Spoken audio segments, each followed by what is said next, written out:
Have you ever opened your eyes in the morning, and before your feet even hit the floor, you already feel like you're losing the battle?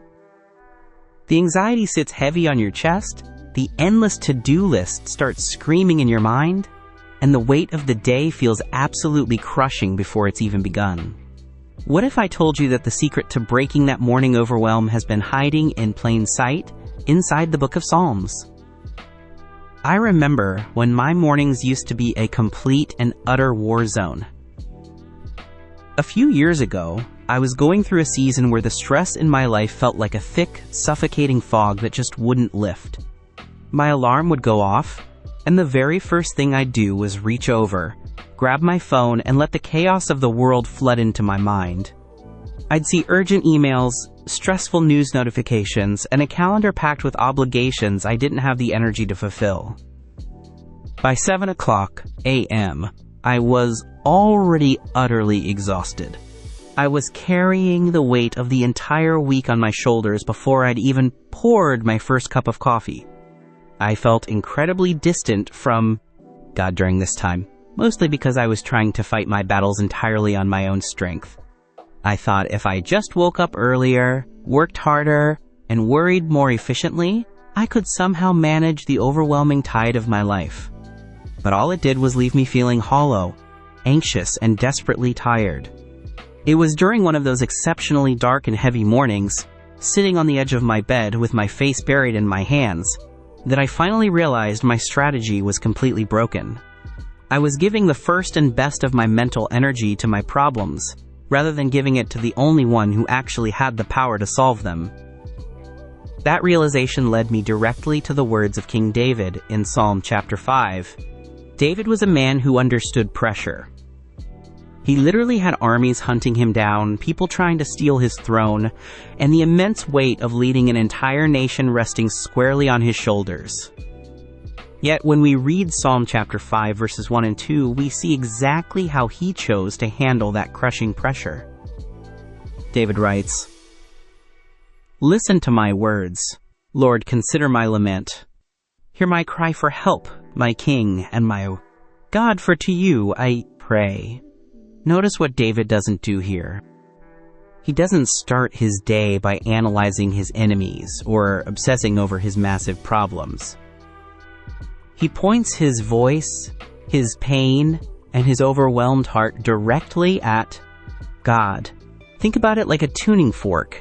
Whatever you strike a tuning fork against, that's the frequency it's going to vibrate at for a long time. Your mind in the morning is exactly like that tuning fork. If the first thing you strike your mind against is the anxiety of your day, the frustrating news headlines, or the demands of your job, your entire spirit is going to vibrate with anxiety and stress for the rest of the day. You're setting the frequency of your soul to panic. But when you choose to intentionally strike your morning against the presence of God, you tune your heart to His peace. David is essentially saying, Lord, before I talk to anyone else, before I listen to the loud voices of my fears, I'm bringing my raw, unfiltered mess to you. He doesn't pretty it up. He calls it a lament. He calls it a cry for help. It's so incredibly freeing to realize that God doesn't want your perfect, put-together morning prayers. He wants your real, desperate, overwhelmed cries. He wants to be the very first person you speak to when the weight of the world feels too heavy to carry. And that brings us to the profound shift that happens in the very next verse. This is where the hidden power of morning prayer truly comes alive. In Psalm chapter 5, verse 3, David says, "In the morning, Lord, you hear my voice. In the morning, I lay my requests before you and wait expectantly." I want you to really lean in and look closely at the phrasing David uses here. When he says, "I lay my requests before you," the original Hebrew word he uses is the exact same word used for a priest laying out the wood and the sacrifice on the altar in the ancient temple. It's a highly intentional, careful, and deliberate arrangement. David isn't just casually throwing his prayers up to the ceiling and hoping something sticks.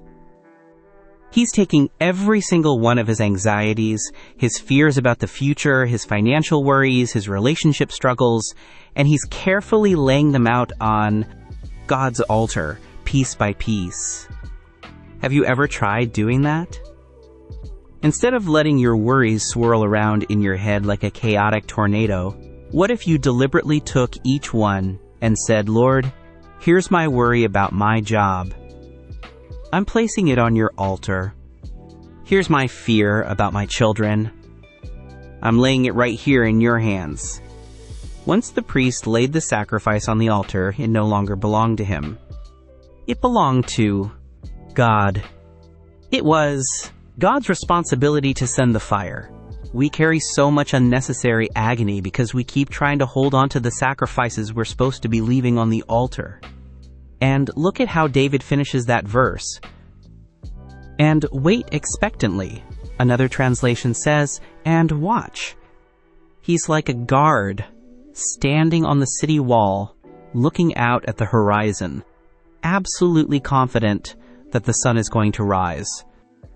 When you lay your overwhelming burdens at the feet of Jesus in the quiet of the morning, you don't have to walk away in fear. You can walk into your day looking for the evidence of God moving on your behalf. You can actually expect Him to show up. But the deepest, most beautiful promise of this entire psalm comes near the very end. This is where the emotional payoff of our morning surrender truly takes root. And I need you to hear this if you're feeling completely exposed and vulnerable right now. David has poured out his heart, he's laid his burdens on the altar, and then he reaches this incredible climax of faith in verses 11 and 12. He declares, But let all who take refuge in you be glad. Let them ever sing for joy. Spread your protection over them, that those who love your name may rejoice in you. Surely, Lord, you bless the righteous. You surround them with your favor as with a shield. Just take a breath and let the magnitude of those words wash over you for a second. You surround them with your favor as with a shield.